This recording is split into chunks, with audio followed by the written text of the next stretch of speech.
passive transport. In an earlier lecture, we have talked about the diffusion. Okay. Diffusion एक तरीके का passive transport है जिसमें कि हायर कंसेंट्रेशन से लोअर कंसेंट्रेशन उसके मॉलिक्यूल्स मूव करते हैं. वो सॉल्यूट भी हो सकता है, सॉल्वेंट के अंदर सॉल्यूट मूव करते हैं मॉलिक्यूल्स को ट्रांसपोर्ट करना. तो डिफ्यूजन कैसा प्रोसेस है? Diffusion is a very slow process, जिसमें टाइम लगता है. लास्ट में हमने ये देखा था कौन से फैक्टर्स हैं जो कि इसको इफेक्ट करते हैं. तो दैट इज प्लाज्मा मेम्ब्रेन है, फिर उसका ग्रेडियंट ऑफ कंसंट्रेशन कैसा है, हायर टू लोअर कंसंट्रेशन. तो उसके कंसंट्रेशन के ऊपर भी डिफ्यूजन डिपेंड करता है. डिफ्यूजन रेट होती है वो भी डिपेंड करेगी कि डिस्टेंस कैसा है. ठीक है, डिस्टेंस ज्यादा है, डिस्टेंस कम है, उसकी डेंसिटी कैसी है. तो अलग अलग फैक्टर्स के ऊपर इसकी डिफ्यूजन और डिफ्यूजन रेट डिपेंड करता है, depending on the temperature, pressure. ठीक है, तो ये कैसा प्रोसेस है? स्लो है. दूसरा, एनर्जी रिक्वायरमेंट नहीं चाहिए, तो no ATP requirement, no expenditure of energy. तो in earlier lecture we have talked about the diffusion. और रैंडम मूवमेंट होता है मॉलिक्यूल्स का, और जब ये नेट वहां पे कैसा हो जाता है, नेट मूवमेंट जब इक्विलिब्रियम हो जाता है तो डिफ्यूजन कंप्लीट हो जाता है, पूरा मिक्स हो जाता है पानी के अंदर, सॉलिड के अंदर, तो डिफ्यूजन कंप्लीट हो जाता है. That was the diffusion. Now this was the first type of passive transport. The second is facilitated diffusion. अब डिफ्यूजन में भी कैसा है, ये जो हमने बात की that is a simple diffusion. सीधे सीधा अगर उसकी मेम्ब्रेन है तो मेम्ब्रेन में से डायरेक्टली मॉलिक्यूल्स उसके हाई में से उसके लो के अंदर ट्रांसफर हो रहे हैं, दैट इज डिफ्यूजन. लेकिन facilitated, now what is the word mean facilitated? Facilitated का मतलब क्या होता है? किसी को फैसिलिटेट करो, किसी को हेल्प करना. ठीक है, किसी को हेल्प करना, दैट इज फैसिलिटेट. कि कोई चीज हो रही है उसको आप फैसिलिटेट कर रहे हो, उसको आप हेल्प कर रहे हो. So facilitated diffusion. अब डिफ्यूजन तो हमें पता है from higher concentration to lower concentration. तो फैसिलिटेटेड डिफ्यूजन में क्या होता है कि मेम्ब्रेन के अंदर ही होता है, और मेम्ब्रेन हमें पता है कि कैसी है, इट्स फॉस्फोलिपिड बाइलेयर. तो इस तरीके की सपोज की कोई मेम्ब्रेन है, अगर मॉलिक्यूल्स आते और सीधे डायरेक्टली यहां से निकल जाते तो वो सिंपल डिफ्यूजन होगा. लेकिन अब प्रॉब्लम क्या हो रही है कि ये वाला जो पार्ट है ये क्या है, ये दीज आर लिपिड लेवल. ठीक है, तो प्रॉब्लम किसको होगी? जिसको हाइड्रोफिलिक मोइटी होगी, मतलब जिसको पानी से प्यार होगा. So in facilitated diffusion what is happening, there is no need of energy or expenditure of energy.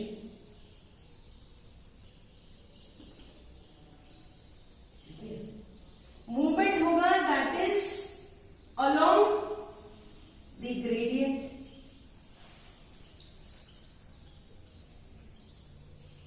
ठीक है, gradient of the concentration. लेकिन इसमें प्रॉब्लम क्या है कि ये जो लेयर है, ये बाइलिपिड लेयर है, ये वाली, जब मॉलिक्यूल यहाँ आता है तो ये मॉलिक्यूल कैसा होगा? लिपिड सॉल्युबल होगा. ये कैसा होगा? Lipid soluble.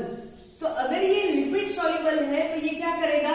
आसानी से अंदर की तरफ चला जाएगा, not against the concentration gradient. अगर ये हाई से लो की तरफ ही जाने वाला है, अगर इसको लो से हाई आना पड़ेगा तो उसको एनर्जी चाहिए होगी, तो वो फिर फैसिलिटेटेड डिफ्यूजन नहीं रहेगा, वो तो एक्टिव ट्रांसफर हो जाएगा. सो अगर वो लिपिड सॉल्युबल है तो वो आसानी से चला जाएगा. तो एक अपने पास है कि आइदर दे में बी लिपिड सॉल्युबल. अगर लिपिड सॉल्युबल है तो उसका फास्ट होगा, it will move quickly, fast, और इट विल मूव क्विकली. लेकिन दूसरी चीज ये भी कि यहां पे जो मॉलिक्यूल्स हैं अगर वो हाइड्रोफिलिक मोइटी दिखाते हैं, हाइड्रोफिलिक मोइटी. अब मोइटी का मतलब क्या होता है? Water level. तो अगर वो हाइड्रोफिलिक मोइटी शो करते हैं तो क्या होगा? They will be not allowed to pass you, क्योंकि ये तो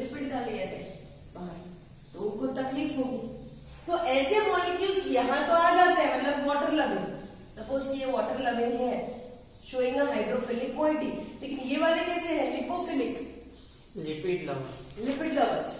अगर वाटर लवर्स आते हैं तो ये इसको मना कर देगा, नहीं भी हम अंदर नहीं जाने, तो कैसे जाएगा।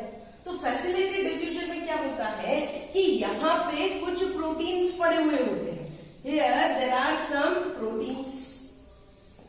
ये प्रोटीन्स क्या करेंगे, सिंपली ये कैरियर प्रोटीन्स इसको कैरी करेंगे और अंदर ले जाएंगे। तो जैसे कि ये वाटर मॉलिक्यूल्स आ गया या कोई दूसरा मॉलिक्यूल आ गया, तो उसको क्या करेंगे, ये कैरियर प्रोटीन्स उसको कैरी करके सीधे सीधा अंदर ले जाएंगे। दैट इज फैसिलिटी दी, उसको हेल्प किया, किसने किया, प्रोटीन्स ने। सो इस तरीके के कैरियर प्रोटीन्स जो होते हैं, जो कहां पे प्रेजेंट है, within a cell membrane. एक तरीके के आपको पता है कि दो टाइप के मेम्ब्रेन फ्लूइड मोज़ेक मॉडल जब आपने पढ़ा था, तो euro intrinsic and extrinsic proteins, ठीक है। तो ऐसे ही कुछ प्रोटीन्स जो मेम्ब्रेन में पड़े हुए हैं, वो क्या कर रहे हैं, एज अ कैरियर प्रोटीन इनको मदद कर रहे हैं। ऐसे कुछ आयन चैनल्स भी होती है जो सिर्फ कुछ आयन्स जैसे पोटेशियम है, Na+ है, उसको ले जाने में मदद करती है, ठीक है। सो ये वाले में क्या है कि जिसकी हाइड्रोफिलिक मोइटी है, जो शो कर रहे हैं, दे विल फेस डिफिकल्टी, उनको डिफिकल्टी होगी। इसके लिए यहाँ पे कौन करेगा बेटा, carrier protein will provide the facility. So here carrier proteins एक चैनल के फॉर्म में, चैनल कैसी होती है, उसके फॉर्म में वो वहां से पास करेंगे मॉलिक्यूल्स को, ठीक है। अब वो साइज पे भी डिपेंड करता है, it depends on size also. अगर छोटे साइज का है तो वो फटाफट जाएगा। तो it also depends on the size of the molecules. अगर वो छोटा है तो फटाफट अंदर चला जाएगा। तो फैसिलिटेटेड डिफ्यूजन में क्या हो रहा है, बाहर से कोई एनर्जी नहीं है, उसी के साथ, उसी के ग्रेडियंट के साथ वो मॉलिक्यूल्स मूव कर रहा है। लेकिन वाटर लविंग में हाइड्रोफिलिक मोइटी तो तकलीफ होगी, उस टाइम पे कैरियर प्रोटीन की मदद से वो अंदर की तरफ चले जाते हैं, मूवमेंट करते हैं। अब एक दूसरी चीज है कि यहाँ पे बहुत सारे प्रोटीन्स हैं, तो सारे ट्रांसपोर्टर्स प्रोटीन्स जब पास कर देंगे सारे मॉलिक्यूल्स को, उस टाइम पे इसका सैचुरेशन पॉइंट आ जाएगा, ठीक है। तो अगर पूरे मॉलिक्यूल्स और सारे यूज हो गए, सारे प्रोटीन्स यूज हो गए, तब हम बोल सकते हैं कि it is at the point of saturation. तो when will be the facilitated diffusion at the saturation point, when all the transporter proteins are being used? So when all the transporter proteins जितने भी अंदर हो सारे use हो जाए, we can say that it reaches saturation. ये question भी पूछते हैं सैचुरेशन कब होता है। दूसरी चीज, दे आर हाईली रिएक्टिव। ये लोग कैसे होते हैं, they are highly reactive, they are highly selective. Selective भी है, सबको नहीं आने देते, सिलेक्टिव है ना, लिपिड को जाने दिया लेकिन वाटर को नहीं किया, तो वाटर के लिए अलग फैसिलिटी है। तो they are selective also and they also being affected by the other inhibitors. They are sensitive to inhibitors. अगर कोई दूसरा इनहिबिटर वहां आ जाता है, तो अगर साइड में, अगर उसके प्रोटीन साइड चेन में अगर दूसरा कोई इनहिबिटर आ गया, तो वो भी इसको इफेक्ट करेगा, ठीक है। So it is highly selective and affected by और sensitive to inhibitors present at the side chain.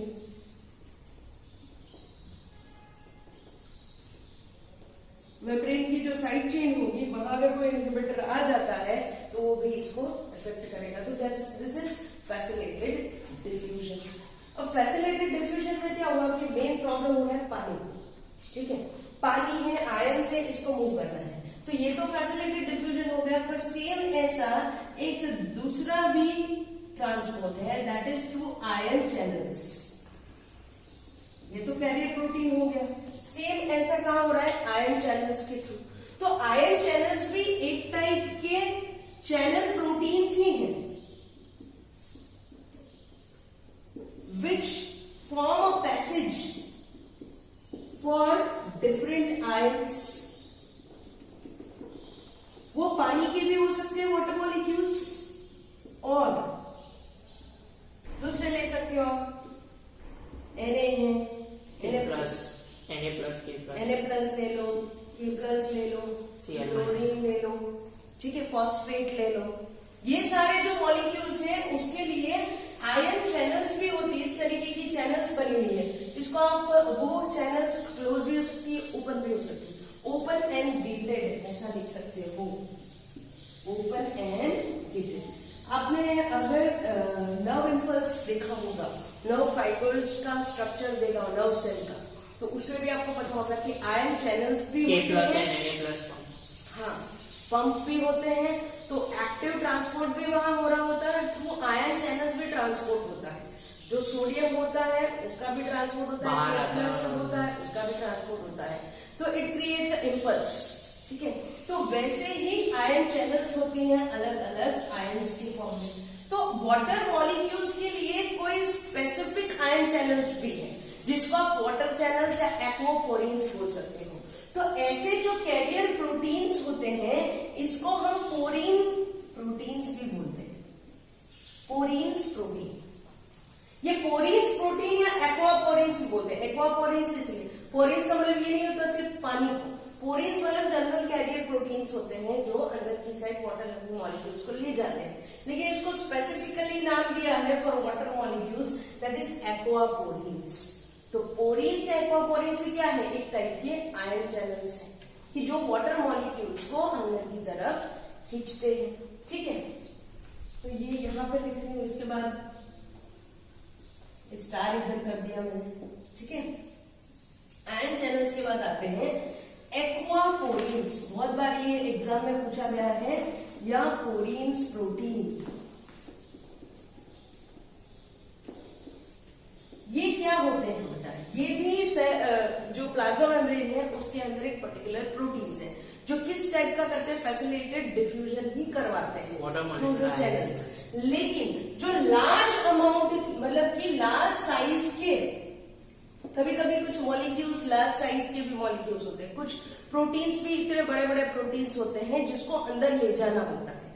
तो ऐसे लार्ज साइज के मॉलिक्यूल्स होते हैं। अब ये जो है they are in the form of proteins, but ये कैसे, ऐसे बड़े बड़े पोर्स कैसे होते हैं, उसके फॉर्म में ये प्रोटीन्स होते हैं। तो कुछ ऐसे ऑर्गेनल्स हैं जिसमें आपको ऐसे पोरीन्स प्रोटीन देखने को मिलेंगे to carry out the large size proteins और लार्ज साइज मॉलिक्यूल्स। तो ये किसमें आपको देखने को मिलेंगे, पोरीन्स प्रोटीन्स जो होते हैं मेनली प्लास्टिड्स का नाम आपने सुना होगा, ठीक है। प्लास्टिड्स की जो मेम्ब्रेन होती है ये है। माइटोकॉन्ड्रिया का नाम सुना होगा, एंड सम बैक्टीरिया,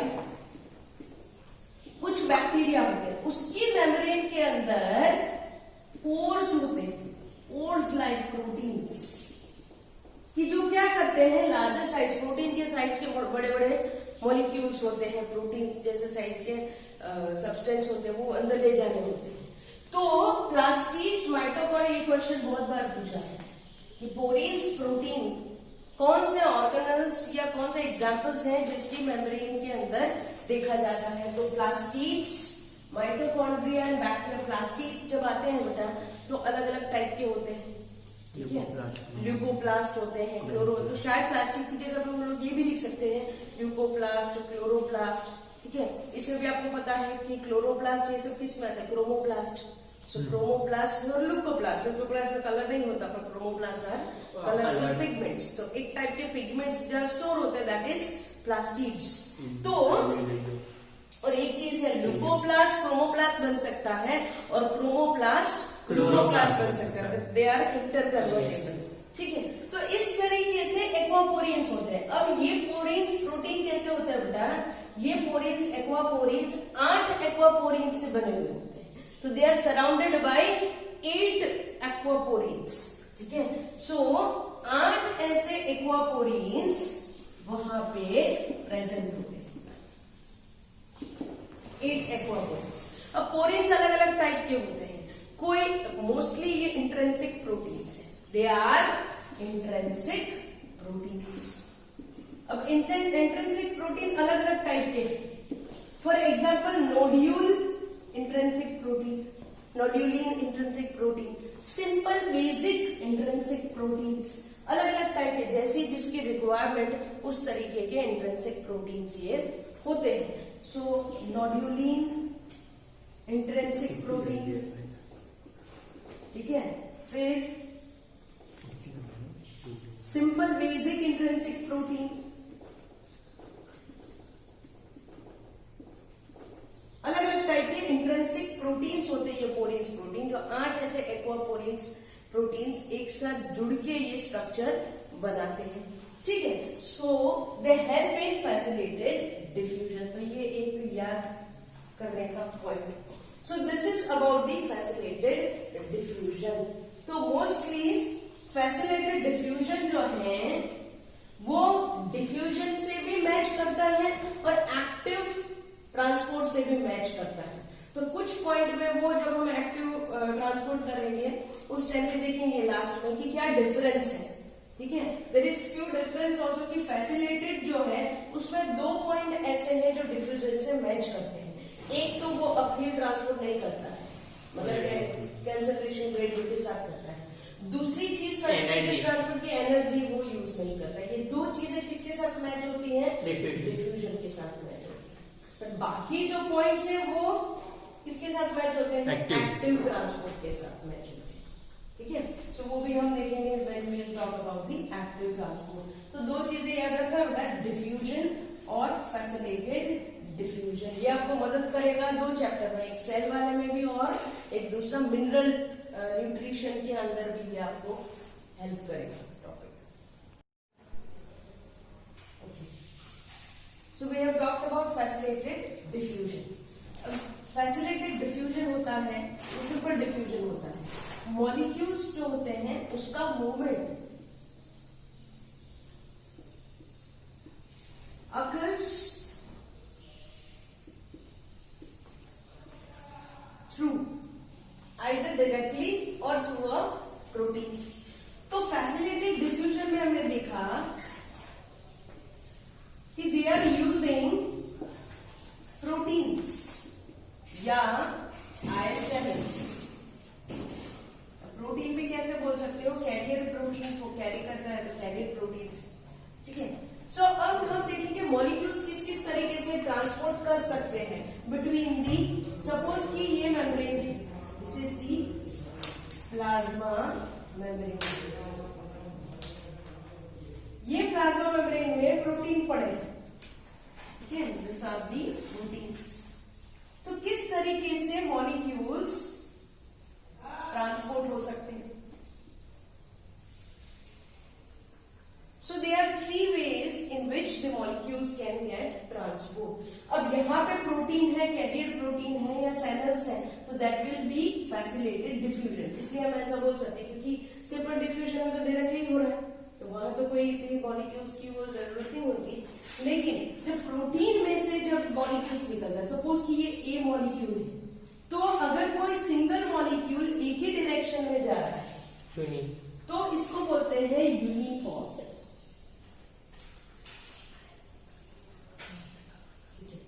अगर एक मॉलिक्यूल ए है वो इस साइड जा रहा है, अंदर की साइड, और दूसरा मॉलिक्यूल जो है, जो बी मॉलिक्यूल है, वो बाहर की साइड आ रहा है, जो ऑपोजिट डायरेक्शन में अगर वो ट्रांसपोर्ट कर रहा है तो इसको बोलते हैं एंटीपोड।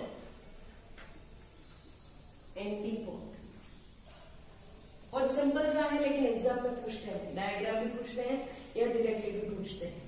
और जो थर्ड वाला है, अगर दोनों मॉलिक्यूल्स, अगर ये ए मॉलिक्यूल्स हैं और बी मॉलिक्यूल्स, अगर दोनों एक ही डायरेक्शन में जा रहे हैं तो दैट इज अ सिम्पोर्ट। तो इतनी पॉसिबिलिटी आपको देखने को मिलेगी थ्रू अ प्रोटीन। जब मॉलिक्यूल्स मूव करते हैं, so if in a single direction then uniport, to opposite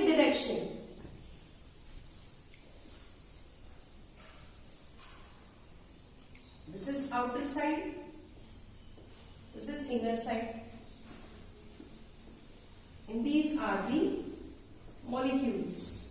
अगर मॉलिक्यूल सिंगल डायरेक्शन में है तो यूनी, अगर ऑपोजिट में है तो एंटी, और अगर सेम डायरेक्शन में है, बोथ इन सेम डायरेक्शन, तो सिम्पॉट। सिम मतलब साथ में, एंटी मतलब ऑपोजिट, और यूनी मतलब अकेला।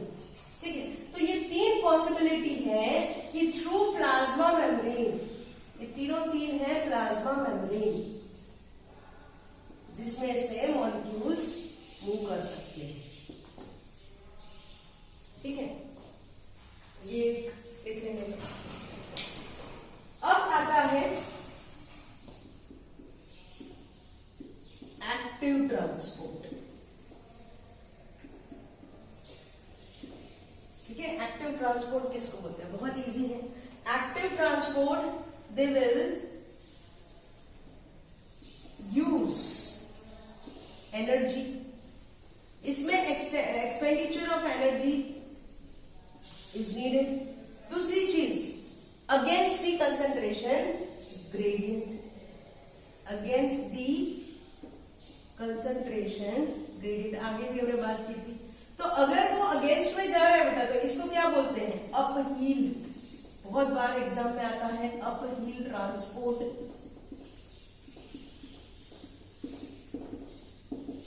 अपहील transport is related with the active transport. तो यहां पे किस तरीके का ट्रांसपोर्ट होगा? फॉर एग्जाम्पल, अगर ये मेम्ब्रेन है, लिपिड की बाइलेयर मेम्ब्रेन है, ये इसकी टेल है, ये इसके हेड है, तो यहां पे कुछ प्रोटीन्स रखे हुए होते हैं, पर ये प्रोटीन्स अगर रखे हुए होते उसी डायरेक्शन में करते तो इसको फैसिलिटेड डिफ्यूजन कहते हैं। लेकिन ये जो है, ये इनर साइड है सेल की, मेम्ब्रेन के अंदर का पार्ट, ये मेम्ब्रेन के बाहर का part, outside the membrane, and this is plasma membrane. अब इसके अंदर कुछ प्रोटीन पड़े हैं, but in the form of pump. इस तरीके से पंप के फॉर्म में कुछ प्रोटीन्स पड़े। ये पंप क्या करते हैं बेटा? कुछ आयंस को बाहर ले जाना, अंदर से बाहर की तरफ ले जाना। तो अगर अंदर क्या है? साइटोप्लाज्म है, प्रोटोप्लाज्म बोल दो, अंदर की साइड। अब अंदर से बाहर मतलब यहां क्या नीडेड होगा? Energy. Energy will be required. Energy की मदद से ऑपोजिट, फॉर एग्जांपल Na+ है या Na+ एंड K+, एग्जांपल लिख सकते हो। Na+ and K, potassium pump. ठीक है, Na+ K+ के पंप जो होते हैं उसके। तो sodium and potassium pump are very useful example of the active transport. तो इसकी वजह से ऑपोजिट डायरेक्शन में मॉलिक्यूल्स मूव कर सकते हैं। ठीक है, तो सेम ऐसा आप वो कर सकते हो, जैसे फैसिलिटेड डिफ्यूजन है, तो ये भी कैसा होगा? Selective, they are highly selective, सबके लिए नहीं है। दूसरी चीज, they are sensitive to inhibitors. Hormonal regulation पे भी ये डिपेंड करेगा, it also depends on hormonal regulation. ठीक है, हार्मोन्स कैसे हैं तो उसके डिपेंड भी होगा। So these are against the concentration gradient. अब सेम उसमें क्या होता है? सारे ट्रांसपोर्टर प्रोटीन यूज होते थे, उस टाइम पे वो सैचुरेशन पे आ जाता था। सेम यहाँ पे जब सारे पंप यूज हो जाएंगे, और जैसे सोडियम पोटेशियम के पंप है, तो सारे सोडियम पोटेशियम के पंप यूज हो जाएंगे, तो उस टाइम पे ये सैचुरेशन पॉइंट पे when all the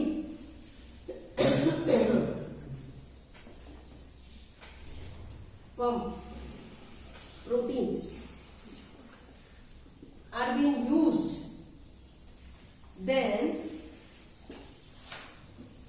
this will be at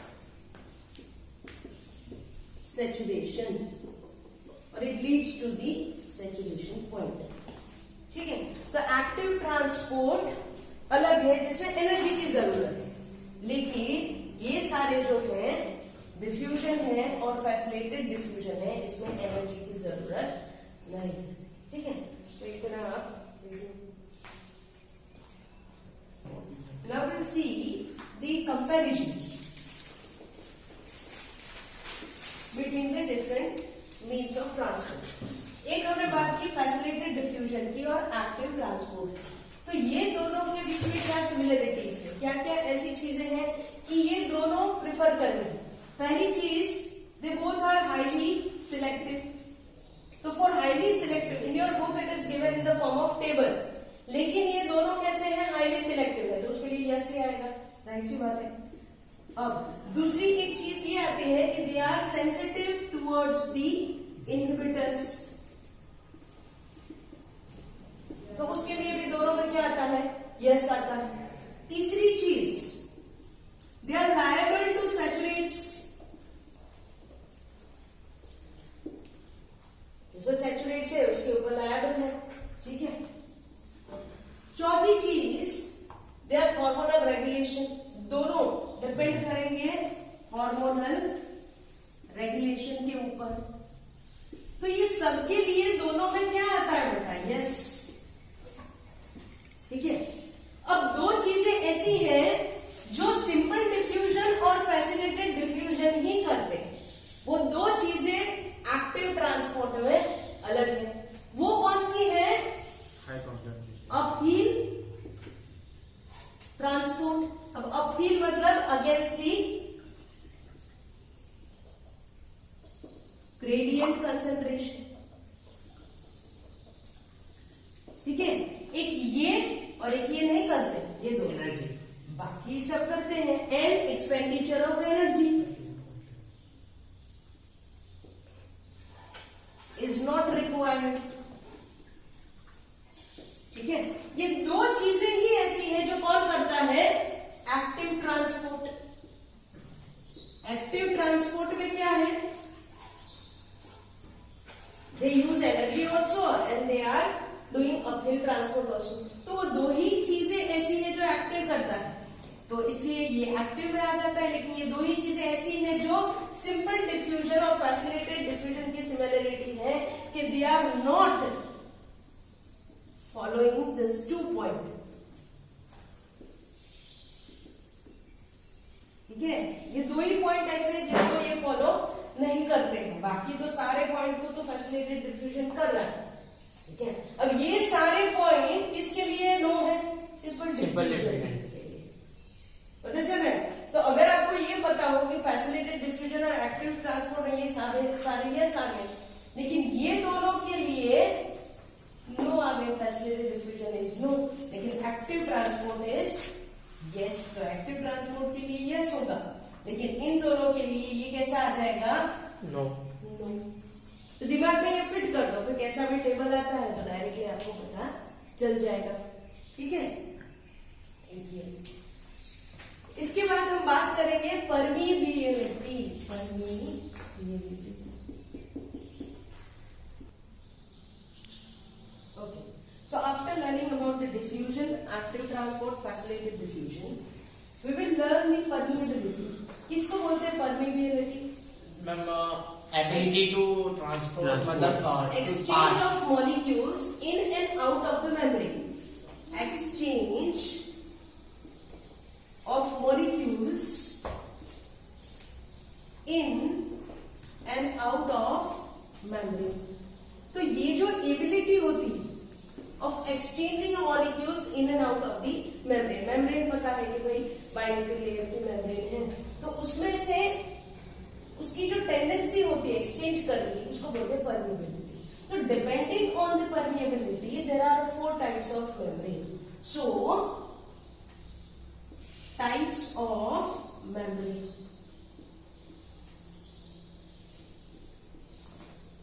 और मेम्ब्रेन भी कैसी होती है कि सबको अलाउ नहीं करती, सिलेक्टेड सॉल्यूट्स को, सॉल्वेंट्स को ही वो पास होने देती है।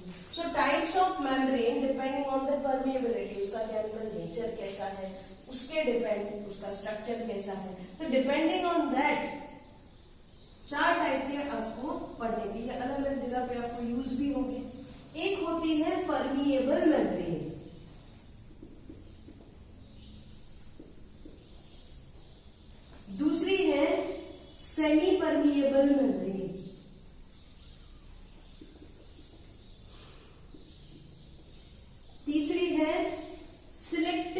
परमिएबल मेम्ब्रेन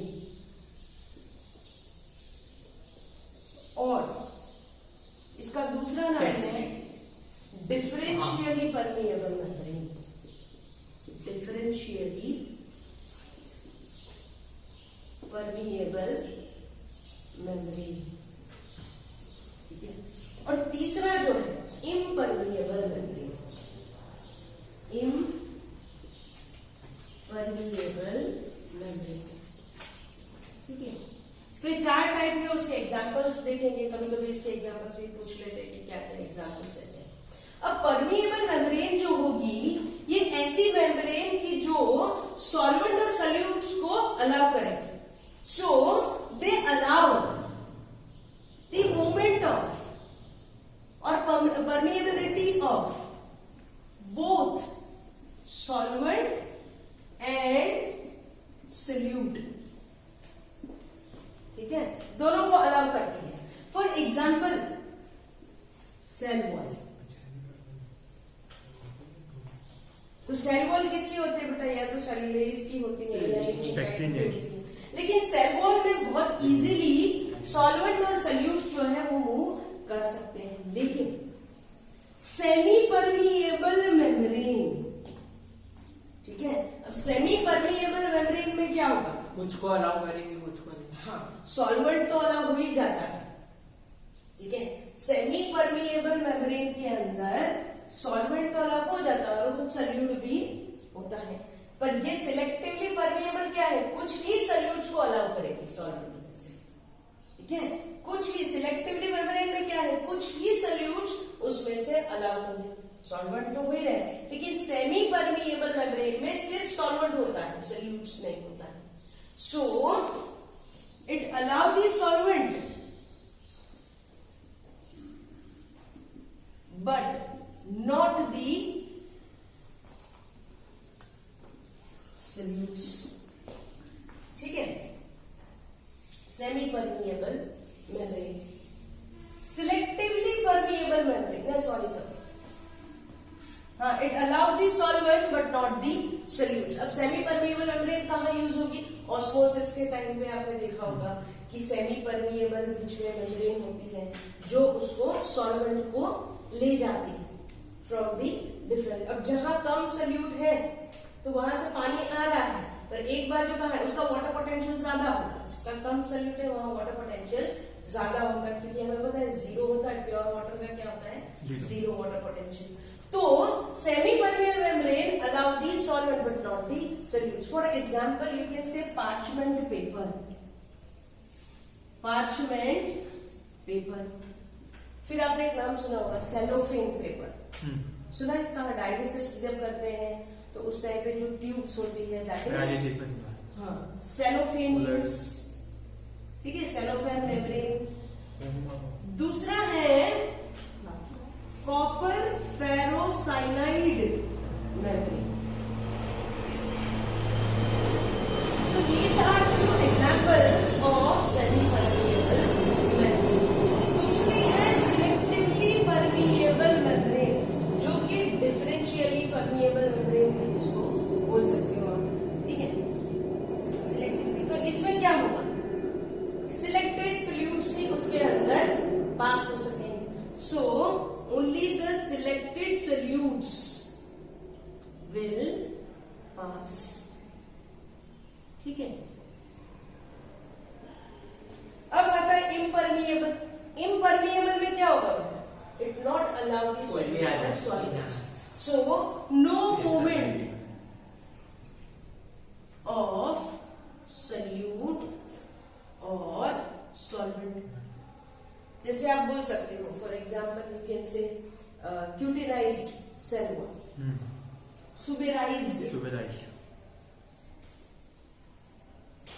सेल वॉल और क्यूटिनाइज्ड